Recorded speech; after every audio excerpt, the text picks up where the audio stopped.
ครับวันที่ 2ใช่ไหมอ๋อ2 กันยานี่2 กันยาเป็นงานบรรพุทธรักษาครับก็มาร่วมบุญกันที่นี่แหละทำบุญอุทิศท่านองค์พระพานก็คงจะเดินทางมาบ้างวันที่ทำบุญอุทิศนี่วันที่2นี่ใช่ไหมครับ2ครับ2 กันยา2 กันยาวันของเราวันที่9นี่ใช่โยมเอามาทำที่ดีทีวีนะอันนี้ก็เป็นธรรมเนียมแบบไทยๆจีนผสมกันวันที่2นะ2 กันยามีทำบุญอุทิศแบบไทยๆของเราครับแบบไทยๆผสมกันเอาของมาไหว้นะในงานของดีทีวีเรานี่มีงานด้านวิชาการเสริมเข้าไปด้วยครับคือจะมีการบรรยายธรรมมีปาฐกถาธรรมมีการเสวนาธรรมด้วยนะแล้วช่วงท้ายเราก็จะได้สวดมนต์มหาสมัยสูตรแล้วจากนั้นเราก็จะร่วมกันทำบุญทอดพระป่าสามัคคีเช่นเคยมาร่วมบุญกันอันนี้ทำบุญทอดพระป่าและอุทิศบุญตรงนี้ก็คือให้วิญญาณบรรพชนได้มีเงินใช้ได้คืออาจจะภพภูมินั้นเขาอาจจะไม่ได้ใช้เงินน่ะแต่เขาต้องมีตัวหนึ่งที่จะต้องใช้อยู่ดีไอ้ตัวนั้นแหละเราสมมุติว่าเป็นเงินแต่เราอุทิศไปแล้วเนี่ยมันไปเกิดในโลกทิพย์เพราะก็คล้ายๆกับแก้วสารพัดนึกนะอยากได้อะไรก็สามารถที่จะมีปัจจัยในการแลกเปลี่ยนเอาแล้วบางคนก็คิดอย่างนี้ว่าที่อุทิศให้เนี่ยไม่ใช่ว่าเขาจะเอากระดาษไปใช้นะแต่ด้วยจิตที่แปลสภาพที่เขาว่าแปลธาตุเนี่ยไปเกิดในโลกทิพย์แล้วก็ในภพภูมิหน้าทำมาหากินจะไม่ติดขัดอาจารย์จะสังเกตไหมว่า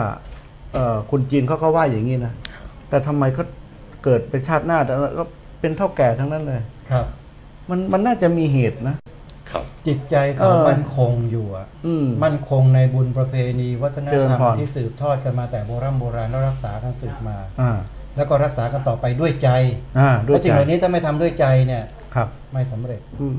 ใช่แล้วก็จะฝังต่อไปอีกในภพต่อไปก็จะมาสืบต่ออย่างนี้เรื่อยไปนะฮะครับใครที่จะร่วมพิธีทอดกฐินเนาะทอดกฐินมหายานกฐินแรกกฐินต้นทำบุญผ้าเพื่ออุทิศหาคุณพ่อหรือคุณแม่ที่มาจากพิธีกรรมที่กระหมุกเลี้ยงกิ้วบ่อก็คือ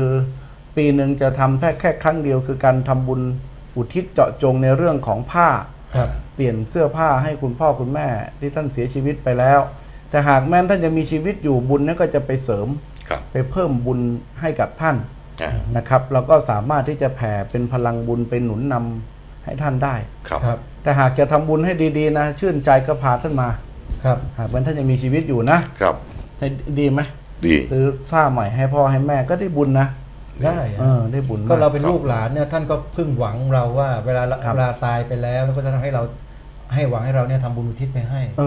มันเป็นอย่างนั้นแต่หากแม้ว่าถ้าอยากจะให้ท่านได้บุญตอนนี้เลยนะวันอยากจะทำบุญซื้อเสื้อผ้าใหม่ๆมาให้ท่านจบอธิษฐานแล้วก็ซื้อมอบให้ท่านเลยให้ท่านเป็นเจ้าภาพให้ท่านเป็นเจ้าภาพเลยแล้วเปลี่ยนชุดใหม่เลยก็ได้ให้ท่านชอบแม่บางคนเนี่ยนะอยากได้เสื้อผ้าก็ไม่กล้าซื้อเพราะเราเองหาเงินไม่ได้แล้วนะจะขอลูกก็เกรงใจลูกนี่คือลักษณะของพ่อแม่ใช่พ่อแม่ก็ลูกนั่นแหละลูกต้องคิดถึงจะต้องคิดถึงระลึกถึงแล้วก็ต้องซื้อไปให้ต้องถามว่าแม่เสื้อผ้าชุดไหนชอบพาไปเลยใช่ไหมมันต้องอย่างนั้นดีไหมโยมดีคือพวกไม่เคยเอาพวกแกล้งลืมก็งั้นเพราะจะหาโอกาสเปลี่ยนเสื้อผ้าใหม่ให้พ่อแม่เปลี่ยนช่วงไหนดีก็พาท่านไปทำบุญถวายจีวรพระแล้วได้ก็ซื้อให้ท่านอีกชุดหนึ่งแล้วโอ้ยเงินไปใช้จ่ายอย่างอื่นยังได้เลยบางคนเนี่ยมันรู้เท่าไหร่ขึ้นเครื่องบินเช้าไปเจี๋ยเป๋าฮือเจี๋ยฮือฉี่อยู่ที่ฮ่องกงบินกลับมาตอนเย็นยังก็หิวอีกแล้วกินอีกแล้วใช่ไหมอันนี้พาพ่อแม่ไปฮ่องกงสักมื้อนึงเอาเงินมาซื้อเสื้อผ้าให้พ่อแม่คือยังไงรู้ไหมก็ไอ้ช่วงวันตรุษวันศาสตร์เนี่ยนอกจากทำบุญอุทิศให้กับคนที่เสียชีวิตไปแล้วพ่อแม่ที่ยังมีชีวิตอยู่ก็พาท่านไปเลี้ยงหน่อยดิใช่ไหมบางท่านบอกอยากจะกินปลาเค็มแบบนะปลาเค็มผัดคะน้าใช่ไหมคะน้าปลาเค็มกิกากมวยข้าวต้มบางทีนั่งรถผ่านทุกวันบอกเนี่ยว่าอยากกินข้าวเตี๋ยวไข่คั่วไก่คั่วเนี่ยผ่านทุกวันเลยคั่วไก่เนี่ยคั่วไก่เข้าแถวกินกันผักไทยเงี้ย บอกว่าผ่านร้านอะไรนะผักไทยพริกสมัยฮะไอ้ยาแถวๆนั้นคงเยอะว่าอยากกินว่ะก็พาไปเลี้ยงไปเข้าคิวกับฝรั่งทีนี้พาแม่ไปยืนเข้าคิวจะได้รู้ว่ารสชาติเป็นยังไงบอกแม่มาให้มันอร่อยเนี่ยนะเขามีสูตรนะก็ต้องเข้าคิวต้องรอใช่แล้วรอในขณะที่รอมันเหนื่อยยิ่งรอยิ่งโหยยิ่งกินก็ยิ่งหอเจี๊ยะนะเป็นอย่างนั้นนะนี่คุยไปคุยมาคุยเรื่องกินกันตอนค่ำเรามาคุยเวลาเนี้ยนะโอ้โหเอาแล้วมีโยมชมอยู่ไหมเนี่ยมีคนฟังไหมเนี่ยเหงาแล้วเกินเลยมาโยมใครโทรไหมถ้าไม่ได้ทำบุญก็โทรมาให้กำลังใจหน่อยก็ดีเป็นอย่างดีเป็นโรคจิตชนิดหนึ่งออกทีวีแล้วอยากจะรู้มีคนชมหรือเปล่ามันเป็นได้อย่างนั้นมีไหมมีโทรมาหมายเลขมีก็โทรเข้ามาไกลๆอยู่ตรงไหนกันโทรมาที่สถานีนี่ก็ได้โทรมาที่สถานีนี่แหละมีคนรับไหมลูกน้องมีนะที่สถานีนี่เลยมีก็ได้นะโทรมาที่ดีทีวีนะโทรบอกว่าชมอยู่นะอาจารย์ฟังไปหัวเราะไประวังฟันปลอมหลุดเดี๋ยวเข้าคอนะเดี๋ยวเข้าคอแล้วหัวใจออกหัวเราะออกแรงๆได้แต่อย่าดึงเข้าลึกๆนะโยมเดี๋ยวมันจะหลุดเข้าไปด้วยมาดูตรงนี้หน่อยมาดูตรงนี้หน่อยมีข่าวดีแจ้งอะไรมีข่าวเพิ่มเติมกันแล้วกันเป็นข่าวราชการข่าวใหม่เขาฝากมาล่าสุดฝากมาล่าสุดเลยว่าที่วัดธรรมปัญญารามบางม่วงได้ขึ้นทะเบียนเป็น1 ใน 9วัดของจังหวัดนครปฐมที่น่าเที่ยวที่สุดน่าไปเที่ยวเชิงวัฒนธรรมติด1 ใน 9นะกรมการศาสนาโครงการกระทรวงวัฒนธรรมข้าจันครับโครงการเส้นทางท่องเที่ยวจาริกแสวงบุญศาสนสถานสำคัญ9แห่งของจังหวัดนครปฐมคือเมืองนครปฐมถือว่าเป็นเมืองแห่งศาสนาใช่นะเป็นเมืองแห่งแรกนครังปฐมะใช่ไหมครับอะไรเนี่ยนะนี่แหละเป็นเมืองแรกก็เนี่ย9วัดนะ9วัดอย่างวัดพระปฐมเจดีย์วัดไร่ขิง1 ในจำนวน9วัดนั้นเนี่ยก็คือวัดพระพุทธศาสนามหายานเพียงที่เดียวศาสนาคริสต์ก็มีที่หนึ่งของโบสถ์คริสต์ของชาวจีนโบสถ์คริสต์จีนนะอันนี้อยู่ที่เมืองนครปฐมนะครับแล้วก็วัดของเราวัดธรรมยารามบางม่วงในอำเภอสามพรานเราเป็นอันดับที่6อันดับที่1วัดไหนบ้างนะวัดพระปฐมเจดีย์อันดับที่1นะครับวัดพระปฐมเจดีย์อันนี้ที่มีผู้คนถามข่าวเข้ามาทางเฟซทางอินเทอร์เน็ตทางการประชาสัมพันธ์ภายในจังหวัดนั่นนะครับข้อมูลในจังหวัด2ก็มีคริสตจักรจีนนครปฐมอันนี้จะเป็นของพี่น้องศาสนาคริสต์นะครับที่เป็นที่ในเชิงวัฒนธรรมนะฮะอันนี้เป็นงานของกระทรวงวัฒนธรรมจุดที่3วัดไผ่ล้อมวัดของหลวงพ่อพูนจุดที่4วัดศรีสาทองครับราหูที่เป็นวัดผสมผสานระหว่างความเชื่อจุดที่5วัดไร่ขิงครับพระอารามหลวงนะครับวัดใหญ่มาเป็นร้อยปีแล้วพระวัดไร่ขิงนะครับจุดที่6วัดธรรมปัญญารามบางม่วงเป็นวัดของมหายานเพียงวัดเดียวในจังหวัดนครปฐมก็มีหลวงพ่อยูไรเป็นพระเงินองค์ใหญ่ที่สุดนะฮะพระเนื้อเงินแล้วก็องค์พระแม่กวนอิมพระพักทองคำนะฮะโยมไปกราบไปไหว้กันจุดที่7วัดกลางบางพระครับหลวงพ่อสมหวังคนปฏิฐานแต่องค์จุดที่6นี่พระแม่กวนอิมปางหมดทุกข์หมดโศกนะจุดที่7วัดกลางบางพระจุดที่8วัดลำพญาเป็นตลาดน้ำลำพญานะครับคล้ายๆวัดดอนหวายไงนะจุดที่9วัดอรัญญิการามวัดสามงามครับหลวงพ่อเต๋คงทองวัดเกจิอาจารย์ดังครับเกจิอาจารย์สมัยก่อนครับผมมีเหรียญอยู่บารมีธรรมหลวงพ่อเต๋ยังเป็นอันนี้ก็เป็นที่ล่าสุดเลยนะครับก็คือว่ามี9แห่งนะเส้นทางสักการะในเชิงวัฒนธรรมที่หลากหลายนะบัตรเราก็ติดอันดับจังหวัดเขากำหนดทางจังหวัดได้กำหนดครับผมทางจังหวัดกำหนดนะฮะว่าทำจังหวัดก็ให้ทางการท่องเที่ยวประเทศไทยเข้ามาสำรวจนะครับหาข้อมูลครับอันนี้ก็เป็นข่าวดีสำหรับพวกเราญาติโยมที่เราได้ร่วมกันสร้างวัดขึ้นมาผมว่าคนที่มาร่วมสร้างนี่โชคดีนะโชคดีได้สร้างเนี่ยภายในไม่กี่ปีขึ้นมาเป็นวัดท่องเที่ยว10 ปีขึ้นมาได้มาเป็นวัดท่องเที่ยวทำวัฒนธรรมที่โดดเด่นมากไม่ก็เราก็ดีใจแทนญาติโยมทุกท่านด้วยว่าวัดของเราที่ได้ร่วมกันทำมาเนี่ยมันทันตาเห็นนะทันตาเห็นเห็นเลยเราสร้างอะไรก็เป็นชิ้นเป็นอันอย่างเงี้ยนะแล้วตอนนี้เรากำลังพูดถึงความคืบหน้าของระฆังเลย ครับเป็นตอนนี้ทาง หลอมก็ต้องเตรียมนะทางนู้นบอกเตรียมมวลสารแล้วแต่เราก็ต้องเตรียมปัจจัยไปแล้วล่ะตอนนี้เรากำลังเตรียมปัจจัยเพื่อที่จะไปซื้อทองสำริดนะไปซื้อมวลสารที่จะเอาไปหล่อนะครับซื้อที่นู่นเนี่ย2 ตันกว่า2 ตัน 3นะฮะตอนนี้เราก็กำลังรวบรวมเขาเรียกว่าอะไรเรียกว่ารวบรวมปัจจัยเพื่อที่จะเอาไปซื้อนะฮะเพื่อที่จะเอาไปซื้อมวลสารเราคงจะไม่ขนไปละแต่เอาปัจจัยไปซื้อส่วนผสมสูตรผสมอยู่ที่นู่นหมดใช่เราเป็นสูตรของการดำเนินการที่นู่นเลยใช่ครับหมดภาระไปเลยแล้วตอนกลับค่อยขนกลับใช่โยมแม่จันทภาดีรัศมีแฟนขับประจำนะกำลังรับชมอยู่สมุทรปราการ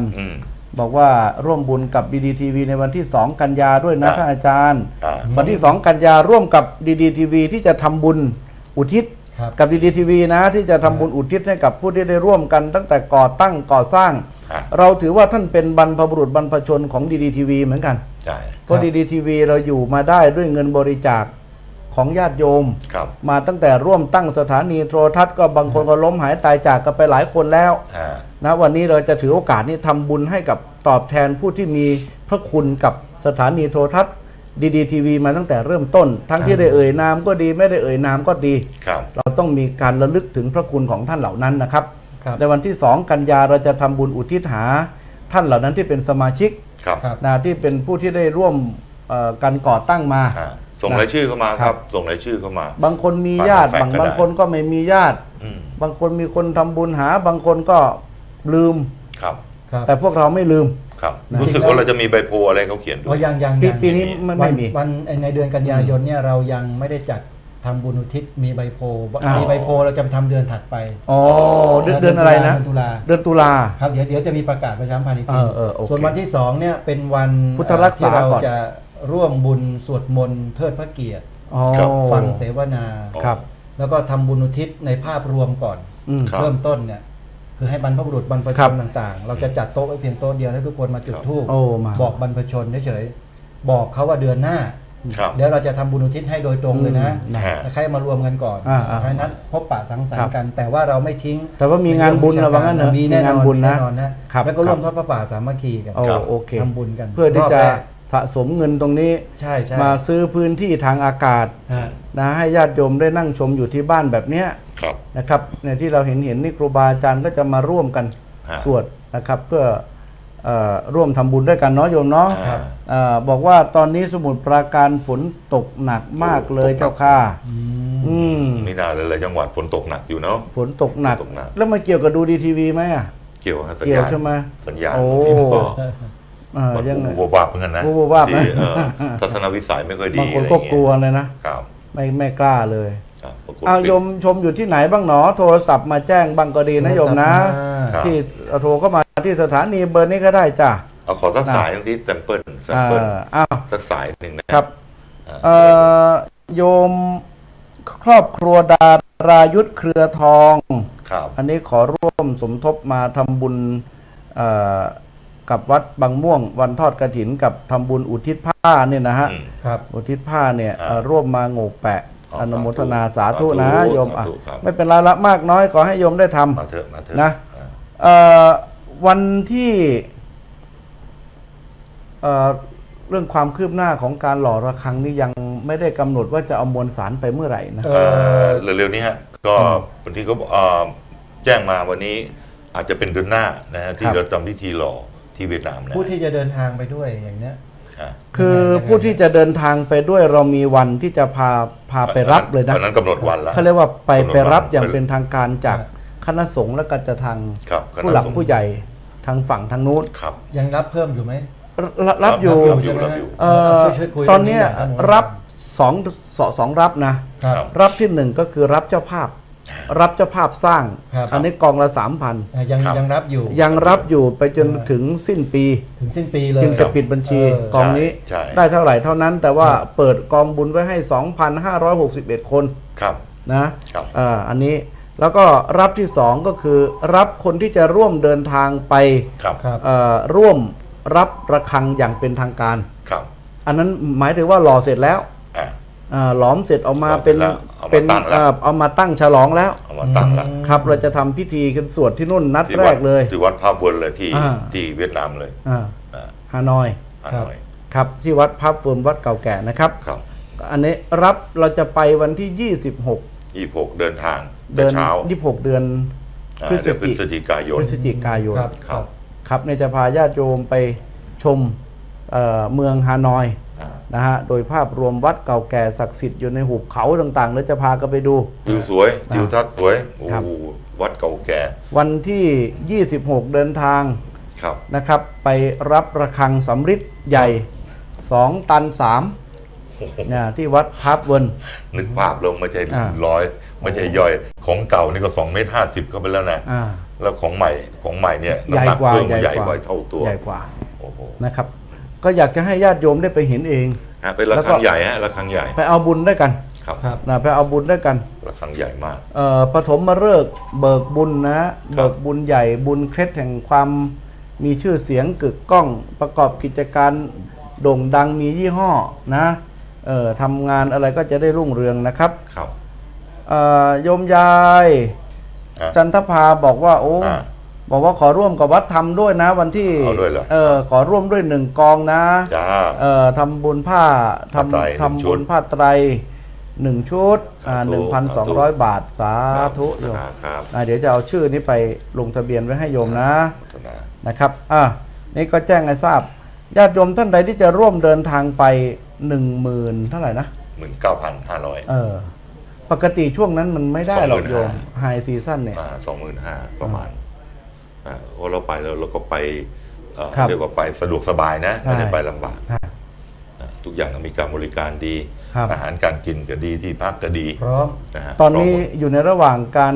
ที่ขัดมวลสารเหล่านี้นะครับ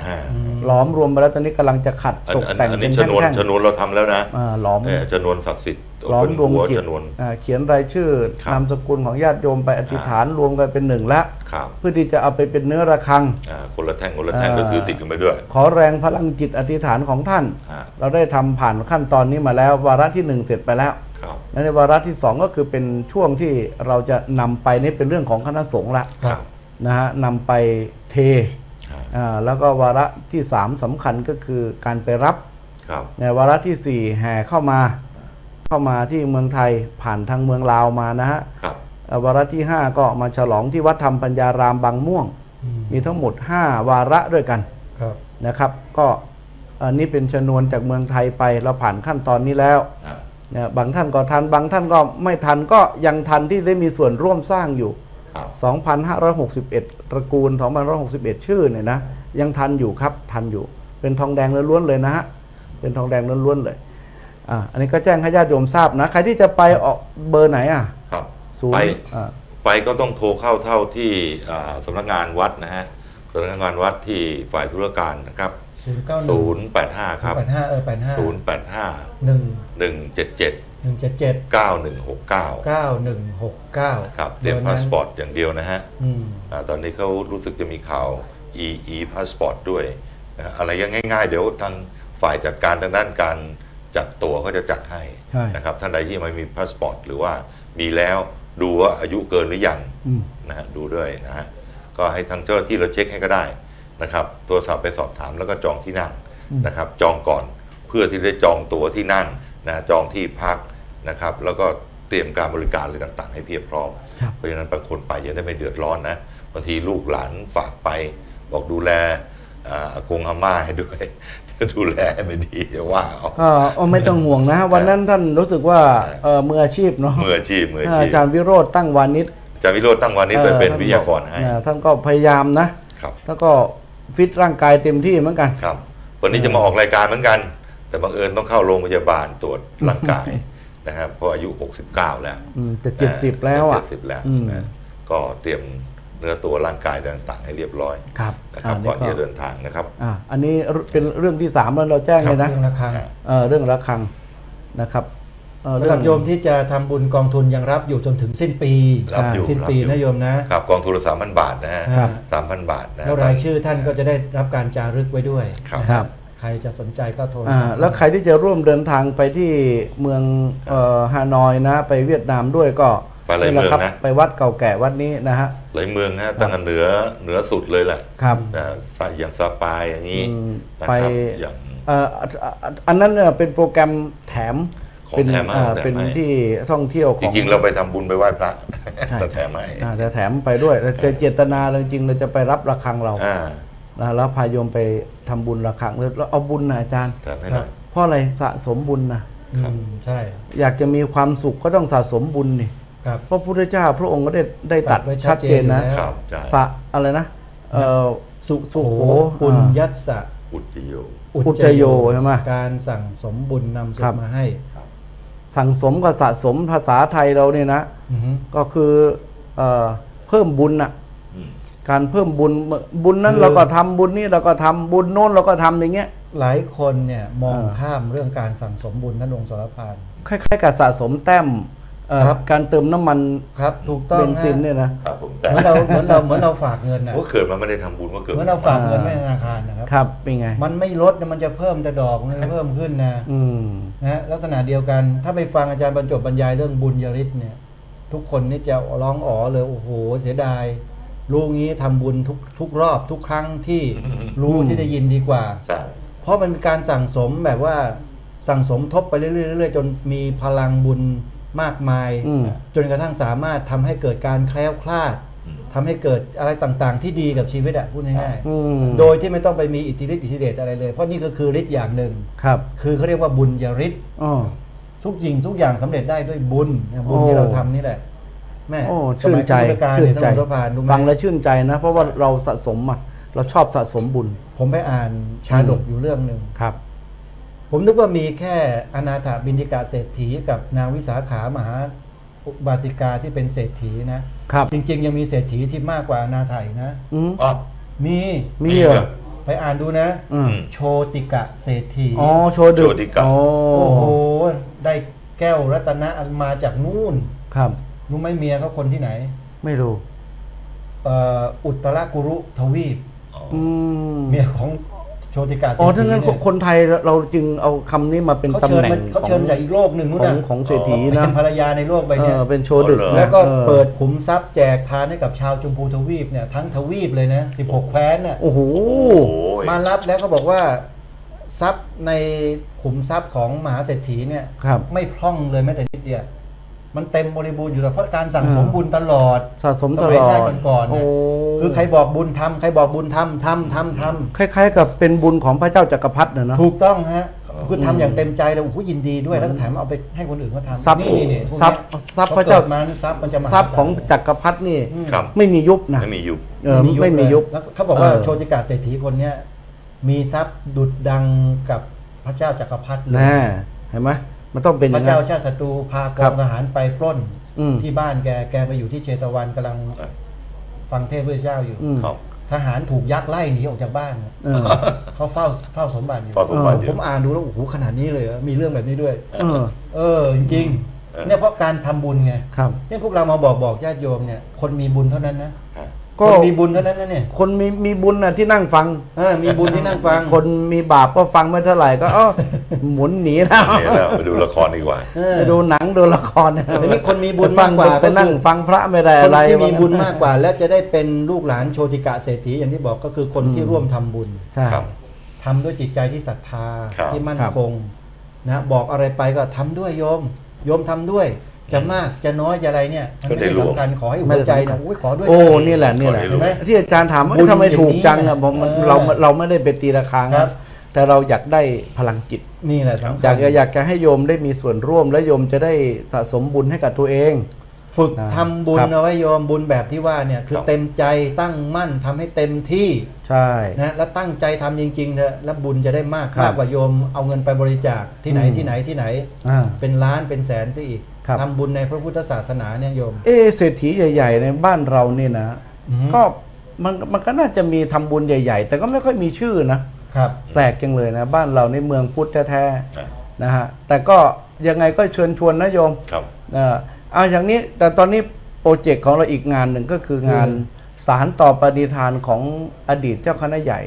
ที่หลวงพ่อเราได้สิ้นไปแล้วงานอะไรท่านมอบหมายให้เราสร้างอาคารเรียนภาษาอาเซียนนะสร้างอาคารเรียน ที่โรงเรียนบ้านบางม่วงนะใช่ท่านประเดิมไว้ให้แล้วครับเดี๋ยวดูอาคารตอนนี้ความคืบหน้านะครับความคืบหน้าของอาคารเรียนนะครับ ตอนนี้เนี่ยทำไปกี่ชั้นนะ3 ชั้น3 ชั้นตอนนี้โครงสร้างเนี่ย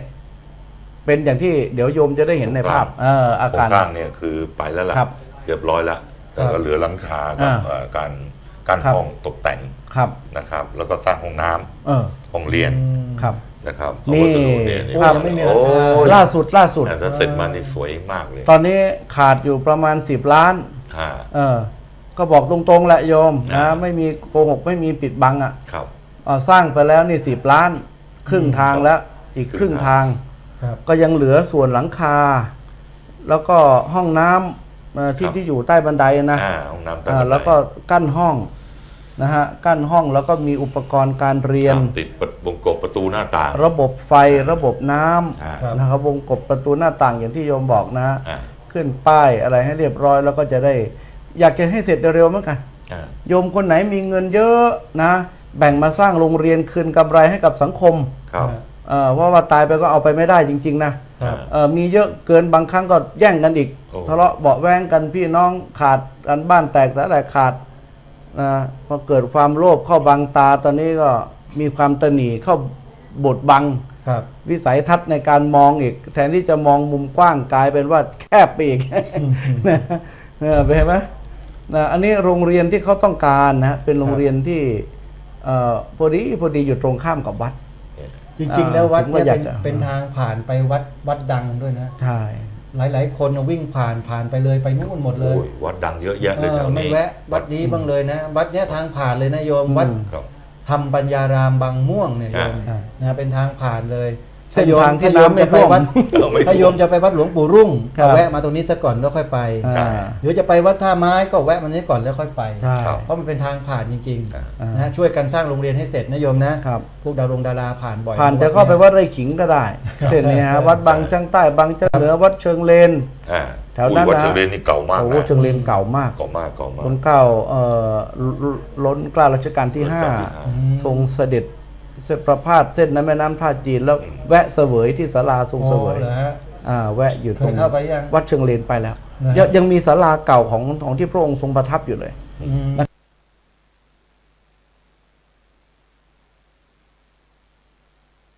ครับแล้วก็มายุคหนึ่งสมัยรัชกาลรัชกาลที่6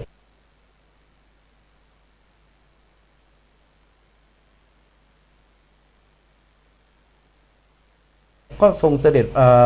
ประพาสทางเรือมัน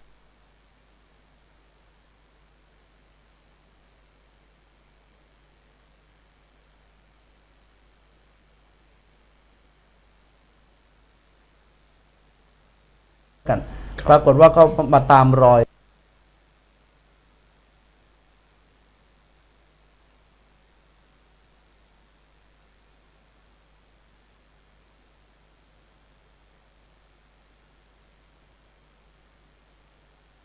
ของเสด็จพ่อของพระองค์ไงที่นู่น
ท่านได้ช่วยกันกำหนดจิตให้หน่อย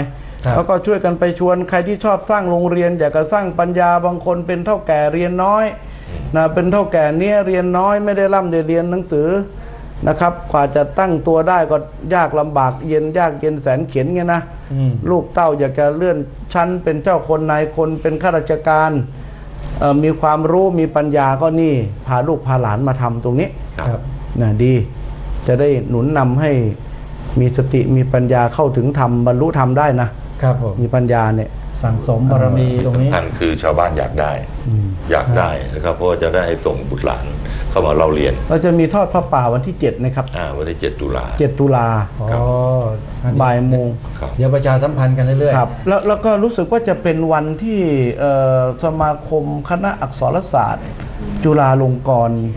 จะไปทำบุญด้วยนะวันนั้นมีอาจารย์ท่านผู้ใหญ่เข้าไปชมบอกว่าได้ยินเขาว่าในนครปฐม3 พรานเนี่ยมีพระแม่กวนอิมปางหมดทุกข์หมดโศกอยู่ที่ไหนแล้วอยากจะไปไหว้พระยูไรบอกได้ยินแต่ชื่อใช่ไหมเพราะส่วนหนึ่งที่เรียนหนังสือในระดับมหาวิทยาลัยเหล่านี้เป็นลูกหลานคนจีนนะส่วนหนึ่งเราต้องยอมรับเพราะว่าเขามีทุนทรัพย์ใช่ไหมแล้วปัญญาดีด้วยมีทุนทรัพย์ลูกหลานเรียนจบเราต้องยอมรับเพราะว่าก็ได้ยินว่าพระยูไรก็อยากจะไปดูก็เลยเข้าไปดูวันนั้นก็บอกว่าวันที่7 ตุลาแล้วก็ได้ยินทำไมพระยูไรก็เลยเข้าไปจะพาสมาคมอาจารย์อาวุโสของคณะอักษรศาสตร์จุฬาเนี่ยอาจจะเข้าไปไหว้พระได้ติดต่อไว้นะครับอันนี้ก็เลยให้บอกโยมเผื่อว่าใครที่ชอบมีปัญญานะอยากจะสร้างอาคารเรียนโรงเรียนเอาเลยโยมทำเลยเราเป็นสะพานบุญให้ดีไหมบางคนบอกวัดยังสร้างไม่เสร็จเลยตรงนั้นช่วยตรงนี้ว่าพูดอย่างนั้นเอาแล้วจะแก้เอาแล้วอันนี้เป็นส่วนของวัดของการวัดเป็นฝ่ายประชาสัมพันธ์บอกข่าวให้ญาติโยมได้ร่วมบุญกันคือถ้าโรงเรียนเสร็จวัดปันธรรมยารามของโยมก็มีชื่อมีเสียงมีเกียรติคนก็ยกย่องสรรเสริญเพราะวัดเป็นเรี่ยวแรงคือเราอยากจะให้เห็นคำว่าบวรว่าวัดเนี่ยช่วยสังคมในพื้นบ้านในครับนี่ไงครับนี่บทบาทที่เราทำอันนี้ส่งที่ทำมาทั้งหมดถึงได้มาเป็นอย่างนี้ไงถึงได้มาเป็นนี่คืออันนี้ได้มาแล้วมาเป็นอย่างนี้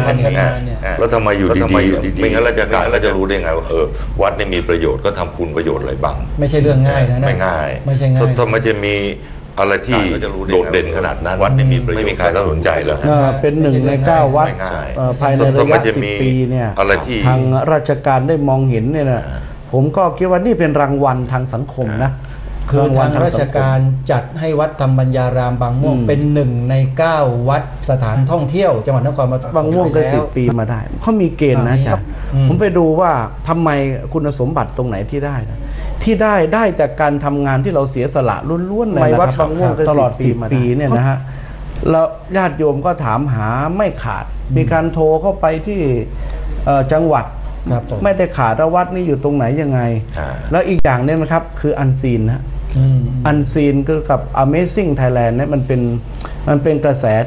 ที่ติดต่อมาแล้วก็วัดเราก็ส่งเสริมในเรื่องในยุค 4.0 ใช่ไหมแล้วก็ในเรื่องของโครงการประชารัฐโครงการประชารัฐคือโครงการที่รัฐบาลเนี่ยเปิดโอกาสให้ชาวบ้านได้มีส่วนร่วมในการพัฒนาชาติวัดก็เป็นส่วนหนึ่งในภายใต้คำว่าบวรนะครับใช่ไหมแล้วก็ความหลากหลายในเรื่องของพหุวัฒนธรรมอันนี้ก็ใช่นะที่เป็นโครงการใหม่คำใหม่ๆเนี่ยยุค 4.0 ใช่ไหมครับพระพุทธศาสนา 4.0 ใช่ไหมใช่ครับเนี่ยที่จะมาบรรยายกันเนี่ยวันที่2 กันยามันเชื่อมกันหมดเลยและอันซีนคือเป็นสิ่งที่หาชมได้ยากแล้วซ่อนอยู่ใช่ไหมซ่อนอยู่แล้วทำได้ด้วยศรัทธาที่ผู้คนทุ่มเทให้จริงนี่ข้อมูลเพราะฉะนั้นเนี่ยครับมันมีที่มาที่ไปไม่ใช่ว่าพิศวาสอะไรไม่ใช่นะไม่ได้แล้วอย่างองค์หลวงพ่อยูไรเนี่ยนะก็เป็นมรดกที่คู่กันอย่างหนึ่งก็คืออันซีนเหมือนกันซ่อนไว้เรามีพระทองคำอยู่เยาวราชใช่ไหมอันนั้นถนนสายมังกรใช่ไหมอันนี้แม่น้ำสายมังกรแต่เป็นพระเงินแม่ใช่ไหมมีที่มาที่เงินองค์พระแม่กวนอิมก็ถ้าเห็นปางนี้เมื่อไหร่ก็เป็นสโลแกนของจังหวัดแล้วก็กลายเป็นของลูกศิษย์คนที่นับถือพระโพธิสัตว์กวนอิมทั่วบ้านทั่วเมืองนะทั่วโลกอาจจะมาทั่วโลกต่อไปเห็นปางนี้ก็จะดึงลูกศิษย์พระแม่กวนอิมเนี่ยเข้ามา เพราะเรามีคติอย่างหนึ่งว่าเห็นรูปแม่เราที่ไหน คนที่นับถือทางนี้นะทางพระโพธิสัตว์ที่จะบำเพ็ญบารมีตามรอยพระพุทธเจ้าเนี่ยเป็นสัญลักษณ์ของพระพุทธศาสนาสากลนี่คือมีองค์เชื่อมก็คือพระโพธิสัตว์กวนอิมเพราะแทนความเมตตาแล้วก็กรุณา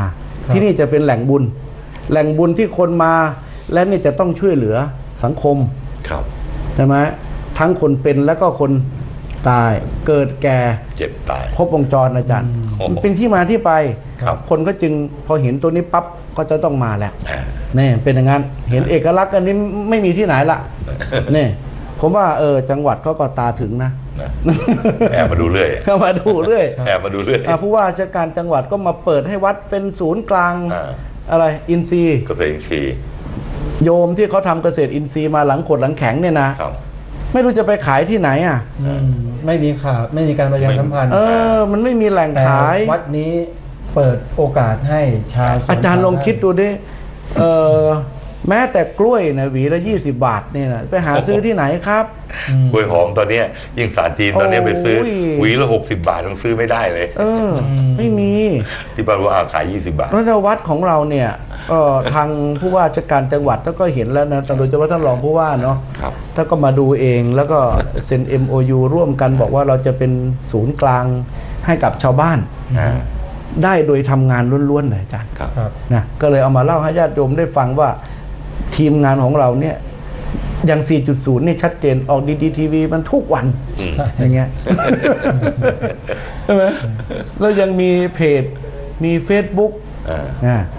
คือทันสมัยไงทันสมัย 4.0 เนี่ยก็คือ4 ทุ่มตรงโยม4 ทุ่มตรงที่ดีทีวีเลย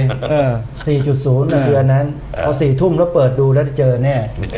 เจอวัดธรรมยารามเท่าไหร่ฮะแล้วอย่างเสียงเนี่ยออกทางเสียงใช่ไหมคนก็ลือกันเสียงโยมพิสิทธิ์เนี่ยเป็นเอกลักษณ์ของวัดไปแล้วใช่เอาได้ไอ้ตาคนนี้เองเลยไอ้ตาคนนี้เสียงนี่มันอยู่ที่นี่เอง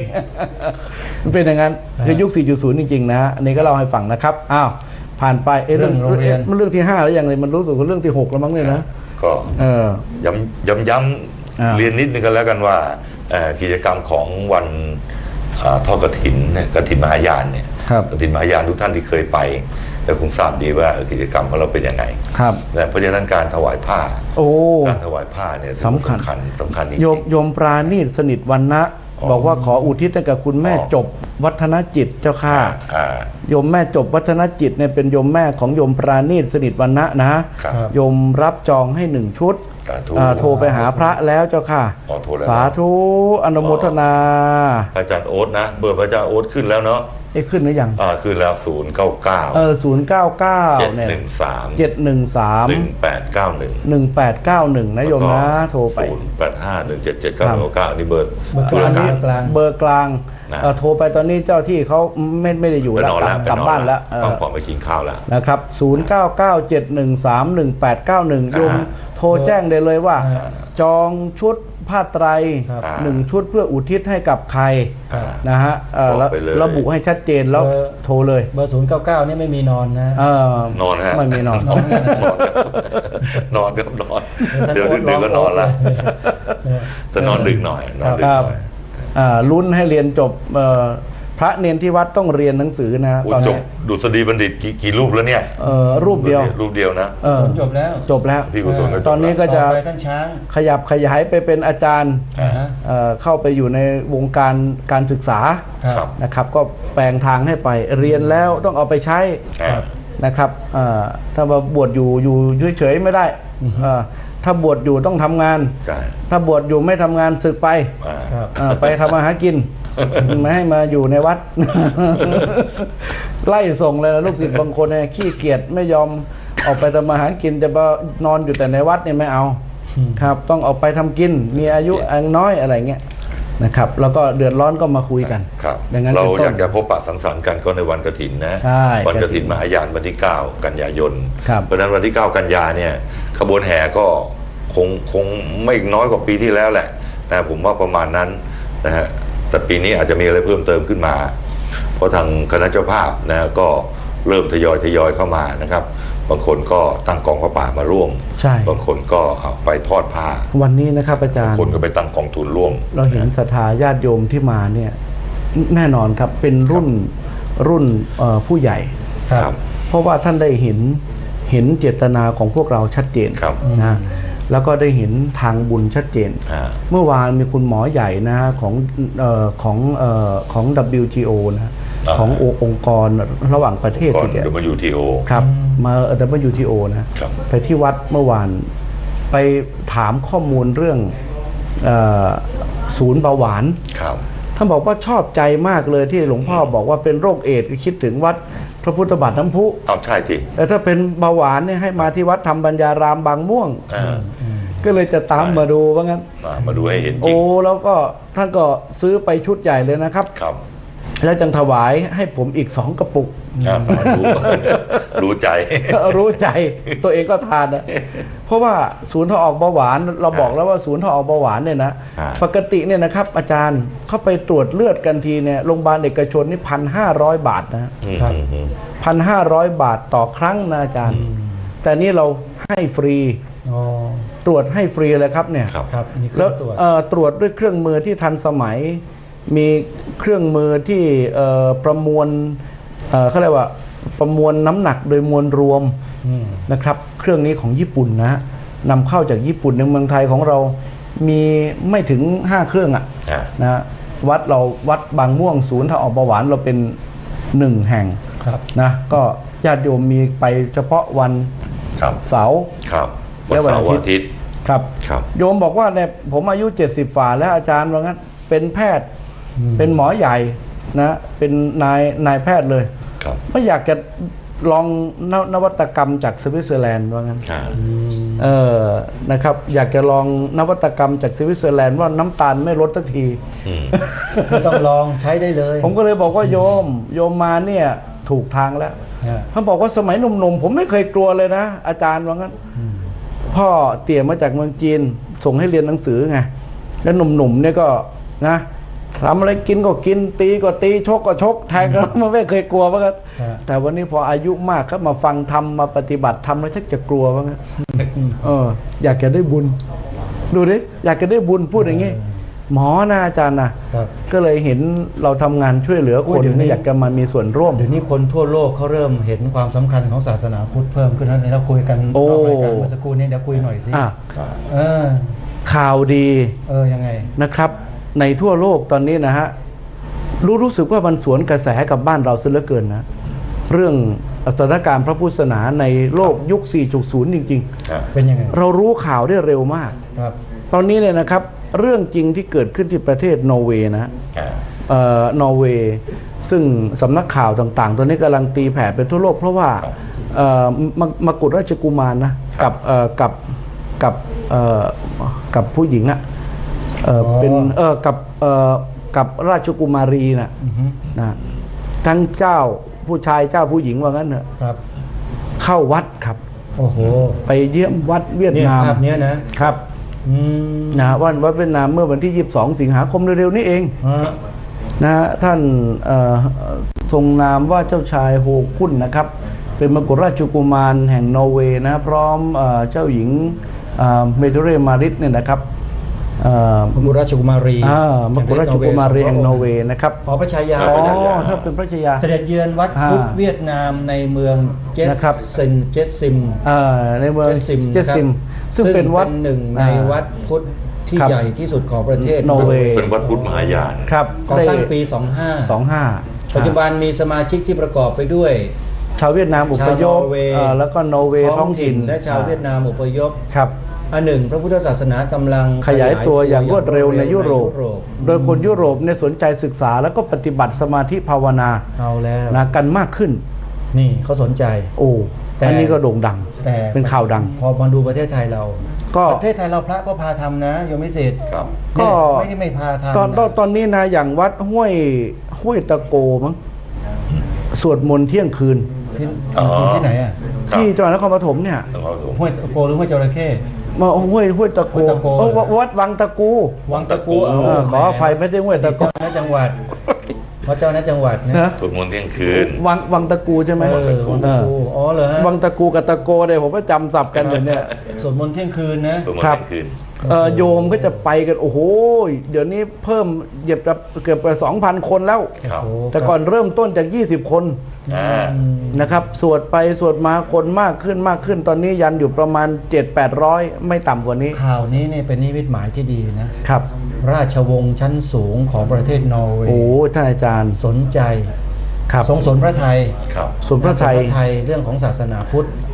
แล้วก็ยังมีอีกนะที่จอร์แดนนะจอร์แดนเป็นโลกมุสลิมนะเอายังไงเนี่ยจอร์แดนนี่เป็นโลกมุสลิมใช่เจ้าหญิงแห่งจอร์แดนครับอย่าบอกนะนิมนต์พระไปเปิดศูนย์กรรมฐานยินดีเลยบอกว่ามาในนามท่านนะให้ไปสร้างวัดได้เลยอยากจะให้พระไปสอนกรรมฐานให้คนเพราะอะไรฮะอาจารย์ตอนนี้กระแสทั้งอเมริกายุโรปนะครับออสเตรเลียทวีปออสเตรเลียใช่ไหมแอฟริกาก็มีแล้วนะแอฟริกาตะวันออกกลางนะครับพระพุทธศาสนาทั้งเถรวาทและมหายานเนี่ยจู่ๆนี่ถูกจับยกขึ้นมาเป็นประเด็นของสังคมฮะขุนน้ำนางนอนนะว่าเป็นต้นเหตุอันนี้อาจจะส่วนหนึ่งนะส่วนหนึ่งแต่ว่าที่แน่ๆเลยเนี่ยเรื่องที่เขาจับยกขึ้นมาคือเรื่องสมาธิกับสวดมนต์อย่างในอังกฤษนี่โด่งดังมากเรื่องสวดมนต์มหาสมัยสูตรสวดเพราะเหมือนคนไทยเลยที่จะเอามาสวดกันที่วัดดวงแขวันที่2เนี่ยสมัยสูตรเนี่ยแหละบทนี้คุณเหลาเจ้าคุณเหลา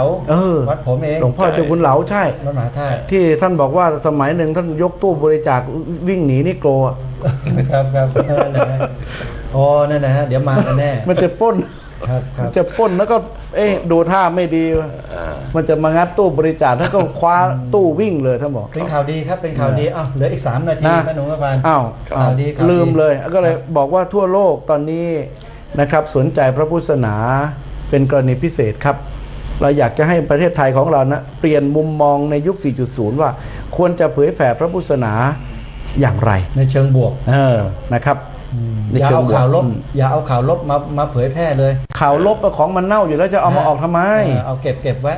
เก็บทิ้งไปครับแล้วก็เอาของดีๆออกมากันเยอะแยะมากมายมีเยอะแยะเลยนะโยมสุนันท์สนิทวรรณะนะครับอุทิศให้คุณแม่กิมเตียงสนิทวรรณะนะครับอันนี้ก็1 กอง 1 ชุดนะฮะโยมกิมไลแซ่เหียนะครับขอร่วมบุญมหาสังฆทานอุทิศตรงนี้ให้กับมารดาโยมซิ่วฮุงแซ่ลีมาจากเมืองจีนด้วยทำบุญให้ท่าน1 ชุด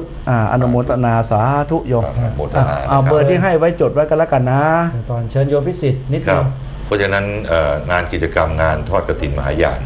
วันที่9 กันยายนนี้นะครับเรียนเชิญสาธุชนไปร่วมงานกันให้อุ่นหนาฝากข้างกันเหมือนเดิมนะครับตอนนี้ประเทศไทยของเรามีของดีอยู่ในประเทศอยู่ที่ว่าเรามีสมบัติถ้าเรารู้จักไม่รักษาแล้วใครจะรักษาให้เรานะครับเพราะฉะนั้นในวันนี้นะครับโอกาสของท่านการทำบุญไม่ใช่เรื่องการไปเบียดเบียนเพราะฉะนั้นการทำบุญเป็นการส่งเสริมและสร้างสรรค์ในสิ่งที่ดีและสิ่งที่ดีนั้นไม่ได้กับใครได้กับตัวท่านเองครับเพราะฉะนั้นก็อยากให้ทุกท่านได้ช่วยกันรักษาและก็ดูแลนะครับอุปถัมภ์พระพุทธศาสนาของเราให้อยู่คู่กันต่อไปพบกันในวันที่9 กันยายนนะฮะแถมหน่อยกฐินมหายานครับแถมหน่อยเสาร์อาทิตย์นะวัดวังตะกูสวดมนต์เที่ยงคืนใช่ไหมวัดธรรมปัญญารามบางม่วงสวดมนต์เที่ยงวันเฉพาะเสาร์อาทิตย์นะยามสุริยันนะยามสุริยันวัดวังตะกูเนี่ยยามจันทราวัดบางม่วงยามสุริยันเที่ยงตรงของทุกวันเสาร์และวันอาทิตย์สวดมหาเมตตาหลวงแล้วทำแล้วเฮงเพราะว่าเป็นการสานต่อความเมตตาความกรุณาของพระพุทธองค์ทำแล้วเป็นการเสริมบารมีให้กับโยมนะว่างพาลูกพาหลานไปหรือจะไปเองก่อนก็ได้ทุกเสาร์อาทิตย์นะเช่นพรุ่งนี้มะรืนเนี่ยนะเที่ยงวันครับขอบพระคุณอย่างสูงครับครับโมทนาบุญสาธุแล้วก็อย่าลืมวันที่2 กันยายนนะโยมมาสวดมนต์ที่ดีทีวีของเราก็จัดเหมือนกันงานวันพุทธรักษาพอมีงานวันพุทธรักษาทุกครั้งให้ญาติโยมเข้าใจเป็นสัญลักษณ์เลยว่าดีทีวีเราจะพาท่านสวดมนต์เป็นเริ่มต้นเลยแล้วจากนั้นเราก็จะมีกิจกรรมต่างๆมากมายในงานขอเชิญทุกท่านมาร่วมงานกัน2 กันยายนที่วัดดวงแขวันนี้เวลาของรายการหมดลงแล้วขอสมมุติยุติไว้แต่เพียงเท่านี้ขอความสุขสวัสดีจงมีแด่ท่านผู้ชมและท่านผู้ฟังทุกท่านทุกคนเถิดขอเจริญพร